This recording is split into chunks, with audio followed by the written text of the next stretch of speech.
this is Miss Nikki. Welcome back to my channel where we discuss all things childhood trauma, behavioral interventions, and how to work with immigrant families and different cultures. Here I am, school-based therapist. This is normally what my school office looks like. I'm here to talk to you guys about a little bit about incorporating play in therapy sessions for children. So I have a lot of times, when I start working with kids and, we play. Kids might say like, oh, we are going to do some coloring, or we played Uno, or, we played different games. And, sometimes parents get shocked and they're like, well, so when are you going to start real therapy? When are you going to start like talking to them, and like, because you just keep on playing games. Or, a parent might be like, so how do you actually like talk to, how do you talk to kids? Is it like, the same way we talk to adults? Yes and no. So, for kids, kids are not, kids don't always have the language. They don't always have the vocabulary to be able to describe their feelings and their emotions in words. And a lot of times, if you just sit down with a kid and ask them, how are you feeling today? Or what is on your mind? They might immediately shut down. They might not have the words to actually describe their feelings. Especially a lot of kids when they're younger, like maybe 4 or 5 years old. They don't actually have the words to describe how they're feeling.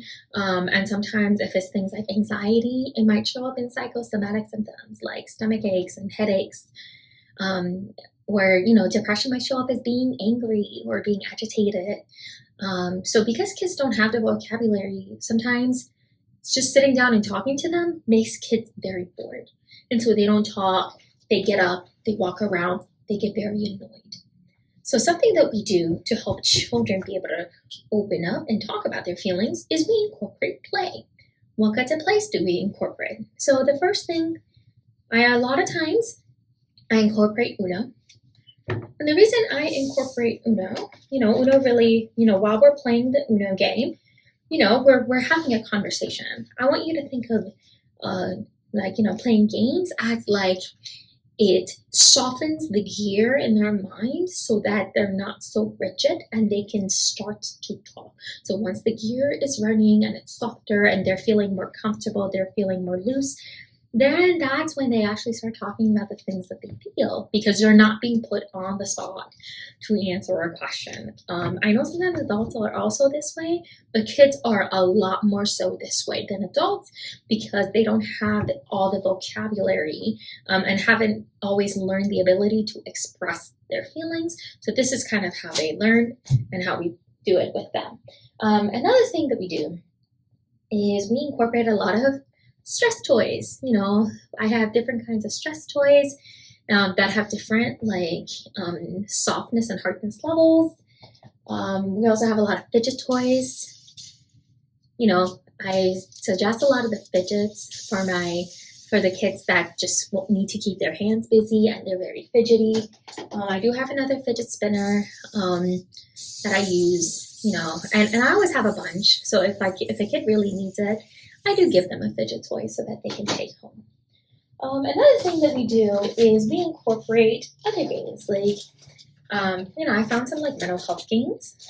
So we incorporate a lot of memory games. So I have this memory game. It's about 40 cards, 20 different emotions. So they're kind of like, they're like cardboard cards. And, and if you look at them, they all have different feelings. Like they have grumpy, they have bored, and there's like angry. So what happens is we put down these cards. We kind of play it like a memory game. I've had kids as young as 4 be able to play the memory game perfectly fine. And I've had kids, maybe as old as 10 or 11 years old really struggle with the concept of the memory game. So it really just depends on the kid and what they respond to best. But basically, we play a memory game, and we go over the rules, because when you play a game, you also are able to explain that there are rules to the game. And it kind of also helps you understand, do they follow rules? Do they not follow rules? Do kids try to cheat? So we learn a lot about kids while we're playing a game.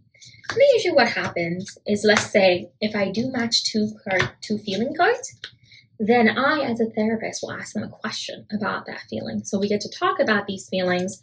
Or sometimes, some really young kids might not know what the word proud means. So we also talk about what that means and if they've ever felt that way before. This is just another really fun way to do kind of like, learn about feeling identification and exploring the different feelings that kids have without putting them on the spot and actually asking them about each different, feelings and stuff. Because again, when you put them on the spot, kids kind of have a hard time with it.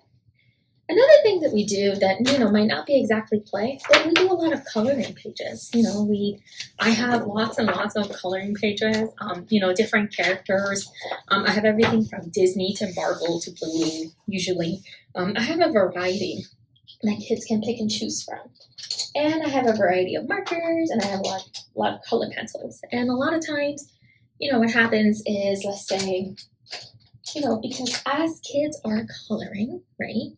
They are kind of, they're not coloring, they might not be coloring anything mental health related. They're coloring things that they like. But then, as they're coloring, because, again, it loosens the gears in their brain, so then it actually becomes easier for them to talk about things that are difficult. So, this is like, I found that when kids are busy, their hands are busy with something else or something that they enjoy. Especially our ADHD kids where they need like multiple sources of stimulation at a time. When they're busy with something and I ask them questions, I ask them even difficult questions like about their family, things that stress them out, and they do pretty well with answering those questions. But also it's good to keep in mind that sometimes if a kid is really having a hard time opening up, I don't start asking those questions right away. Sometimes I just do the game, or we just do drawing and we do small talk because in order for a kid to be able to talk and feel comfortable talking about those things, they need to feel safe in your space, and that means sometimes just letting them play, letting them draw, letting them play with your toys and all those things. Another thing that I have is kinetic sand. A colorful version, like a purple one, and I have a regular sand color one. And the reason, again, and the kids love kinetic sand. For them, it's very much a sensory thing. It definitely keeps their hands busy, and it also allows them to get creative. Sometimes kids, can get incredibly imaginative with sand, and they might like start, building something, start storytelling. Some of them might express their different interests in a certain way. So let's say like, oh, I want to make like ice cream. So like, so they will usually express themselves with sand, depending on things they like. So then when they're expressing themselves or doing different things, we also incorporate some questions to get to know them. Like, oh, you're making ice cream. What's your favorite ice cream flavor, right? And it kind of gets the conversation started. And then they start telling stories. Again, it is unwinding their brain, so they're having an easier time opening up and connecting with you rather than if they were to just sit there and for you to just ask them questions, which for kids really more feels like an interrogation than anything. So sometimes, and for, and then sometimes they might not even be building anything. I think for them, it might just be a sensory thing. So like you'll sometimes just see kids like, because the sand is soft. Kinetic sand is very soft. And so sometimes, there are different textures. A sand that hasn't been touched in a while is going to be hard. But then as you apply your hand's warmth to it, it kind of like loosens and it becomes softer. And it becomes more easily falls apart. So, it's always interesting. Kids, I've always found that no matter sand, I think kinetic sand is the most effective thing that helps kids calm down and helps kids open up and really express themselves and their creativity. So that's one thing, that we do with sand. Another thing that I really like to incorporate, especially for some of the kids that really have to keep their hands busy, is Legos. I have a little thing of Legos. Usually kids are very satisfied with this amount of Legos. And they really just play, and they try to build different things. Like you see, I had a little kid build a truck, and then let's say they're like, oh, I want to build like one of those multi-level trucks, and they do something like that, So, basically kids find different ways to play with Legos.